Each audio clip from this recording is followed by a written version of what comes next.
सोचो तुम एक बहुत ही हाईटेक स्पेसशिप में आराम से बैठे हो और तुम्हारे ठीक सामने यूनिवर्स का सबसे बड़ा मॉन्स्टर है, एक ब्लैक होल। ये एक ऐसा ऑब्जेक्ट है जिसके ग्रेविटेशनल पुल से एक लाइट तक बच के नहीं जा सकती। मतलब जो रोशनी एक सेकंड में 3 लाख किलोमीटर तक भागती है, वो भी इसके सामने घुटने टेक लेती है। अब तुम थोड़ा सा एडवेंचर करने के मूड में हो तो तुम इस ब्लैक होल के थोड़ा सा पास जाते हो, थोड़ा सा वहां पे घूमते फिरते हो और वापस धरती पर लौट आते हो। तुम्हारे स्पेसशिप की घड़ी के अकॉर्डिंग इस पूरी ट्रिप में मात्र तुमने 1 घंटा ही गुजारा है। तुम सोच रहे हो कि चलो मस्त 1 घंटे का ड्राइव हो गया, लेकिन जैसे ही तुम धरती पर लैंड करते हो तुम्हारा दिमाग घूम जाता है। क्यों?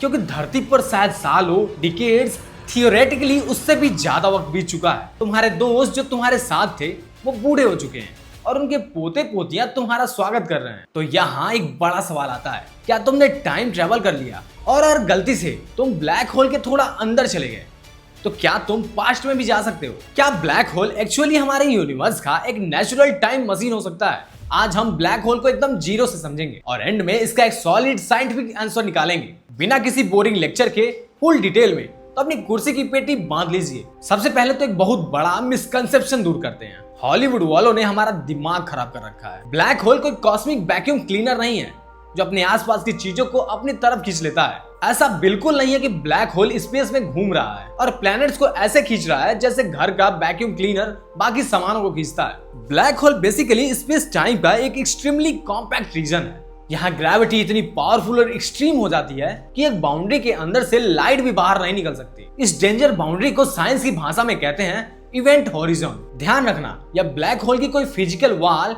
या फिर ईंटों की दीवार नहीं है जिससे तुम टकरा जाओगे। ये एक मैथमेटिकल बाउंड्री है, एक इनविजिबल लाइन। एक बार कोई ऑब्जेक्ट इस इवेंट हॉरिजॉन के अंदर चला गया तो आज तक की नॉन फिजिक्स के अकॉर्डिंग उसका बाहर वापस आना बिल्कुल पॉसिबल नहीं है। मतलब अंदर गए तो गए, गेम ओवर। और हाँ, ब्लैक होल के अराउंड जो चमकती हुई रिंग हम अक्सर इंटरनेट की इमेजेस और साई-फाई मूवीज में देखते हैं, वो असल में ब्लैक होल होता ही नहीं है। वो यूजुअली एक्रिएशन डिस्क होता है। यह एक्रिएशन डिस्क गैस, डस्ट और मैटर से बनी होती है जो ब्लैक होल के अराउंड एक्सट्रीमली हाई स्पीड से घूम रहा होता है। और इस एक्सट्रीम खतरनाक एनवायरनमेंट में ही एंट्री होती है हमारे सबसे इंटरेस्टिंग टॉपिक टाइम की। टाइम को समझने के लिए थोड़ा सा पास्ट में चलते हैं। न्यूटन भैया के क्लासिकल फिजिक्स में टाइम को एक यूनिवर्सल चीज माना जाता था। मतलब घड़ी चाहे अर्थ पे हो या मार्स पे, 1 सेकंड का मतलब 1 सेकंड, सबके लिए टाइम बराबर। लेकिन फिर आया the great Albert Einstein. Einstein की जनरल रिलेटिविटी ने आकर सब कुछ पलट दिया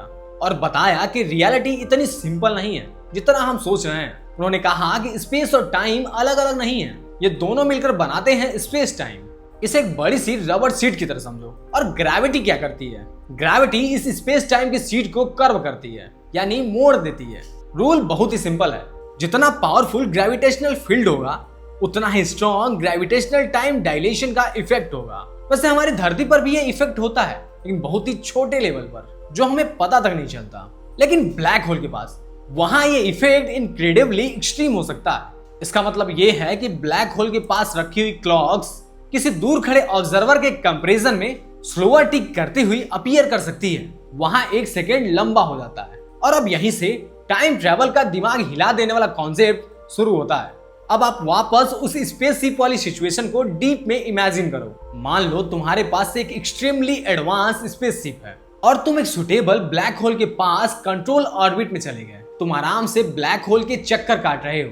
तुम्हारे स्पेसशिप पर घड़ी में बस 1 घंटा गुजरा है। तुम्हें लग रहा है कि तुमने बस एक टीवी शो का एक एपिसोड खत्म किया है। लेकिन धरती पर उस एक्सट्रीम ग्रेविटेशनल कंडीशन की वजह से तुम्हारे कंपैरिजन में ज्यादा टाइम पास हो सकता है। जब तुम वापस अर्थ पर आते हो तो तुम देखते हो कि अर्थ पर तुमसे ज्यादा एज के लोग हैं। जो दोस्त तुम्हारे बराबर थे उनके बाल सफेद हो गए हैं। मतलब एक तरह से देखा जाए तो तुमने उनका फ्यूचर देख लिया। और दोस्तों, ये कोई साइंस फिक्शन कहानी नहीं है। टाइम डिलेशन रियल फिजिक्स है। हाई स्पीड मोशन और स्ट्रॉन्ग ग्रेविटेशनल फील्ड्स दोनों ही क्लॉक्स को डिफरेंट रेट्स पर टिक करवा सकते हैं। तो टेक्निकली फ्यूचर की तरफ टाइम ट्रेवल करना फिजिक्स के लॉ के अंदर बिल्कुल पॉसिबल है। लेकिन वेट, एक कैच है।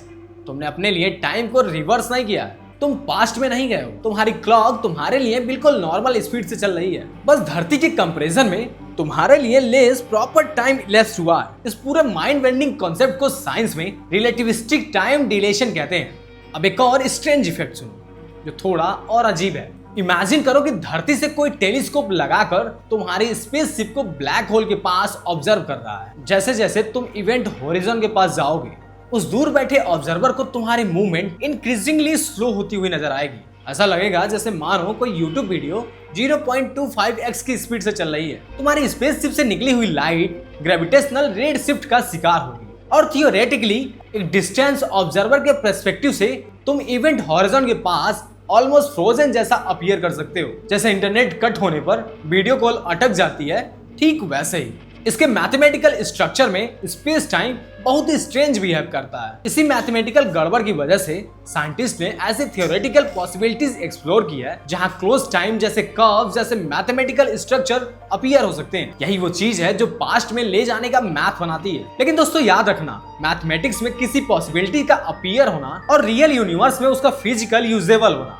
ये दोनों कंप्लीटली डिफरेंट चीजें हैं। रियल ब्लैक होल में एक्सट्रीम इंस्टेबिलिटी, खतरनाक रेडिएशन, बॉडी को चीर देने वाली टाइडल फोर्सेस और अजीबोगरीब क्वांटम इफेक्ट जैसी प्रॉब्लम आ सकती हैं। और सबसे बड़ी बात, हमारे पास कोई भी ऑब्जर्वेशनल एविडेंस नहीं है कि ह्यूमन ब्लैक होल के थ्रू पास्ट में ट्रैवल कर सकते हैं। और हाँ, मूवीज में ब्लैक होल और वार्म होल को अक्सर एक ही चीज दिखाया जाता है, लेकिन साइंटिफिकली ये कंप्लीटली सेम कॉन्सेप्ट नहीं है। ब्लैक होल एक ग्रेविटेशनल रीजन है जिसके इवेंट होरिजन के अंदर से एस्केप पॉसिबल ही नहीं है, जबकि वार्म होल एक हाइपोथेटिकल शॉर्टकट है, यानी कि एक काल्पनिक सुरंग जो स्पेस टाइम के दो डिस्टेंट रीजन को कनेक्ट कर सकती है। अगर थियोरेटिकली एक ट्रेवर्सेबल वार्म होल एग्जिस्ट करे, तब जाके कुछ मॉडल्स में टाइम ट्रेवल की पॉसिबिलिटीज डिस्कस की जा सकती है। लेकिन रियलिटी यह है कि ट्रेवर्सेबल वार्म होल का एग्जिस्टेंस अभी तक एक्सपेरिमेंटली प्रूव नहीं हुआ है। इसलिए ब्लैक होल को ऑटोमेटिकली वार्म होल समझ लेना ये साइंटिफिकली करेक्ट नहीं है। ब्लैक होल के सेंटर पर एग्जैक्टली होता क्या है, वहां हमारी करंट थ्योरी ब्रेक डाउन होने लगती है। इसलिए इस डीपेस्ट इंटीरियर को समझने के लिए हमें आगे चलकर प्रोबेबली क्वांटम ग्रेविटी की जरूरत पड़ेगी। तो चलो, इतनी सारी साइंस के बाद एक फाइनल वर्डिक्ट देते हैं। क्या ब्लैक होल टाइम ट्रैवल करा सकता है? अगर फ्यूचर में जाना हुआ तो थियोरेटिकली यस।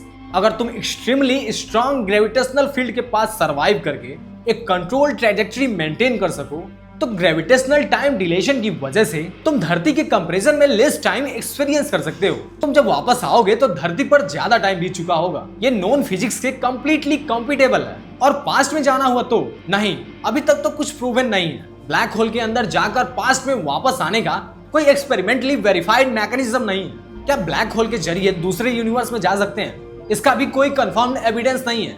और क्या ब्लैक होल और वार्म होल सेम है?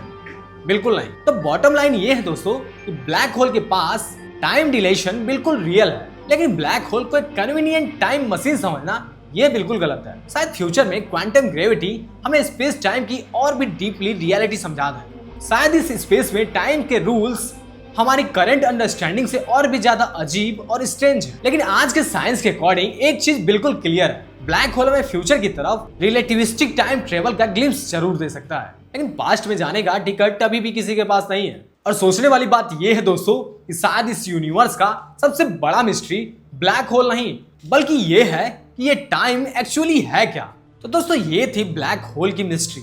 आपको वीडियो कैसी लगी कमेंट में जरूर बताइएगा, और वीडियो अच्छी लगी हो तो वीडियो को लाइक और चैनल को सब्सक्राइब करके जाइएगा। मिलते हैं एक नए वीडियो के साथ, तब तक के लिए देखते रहिए।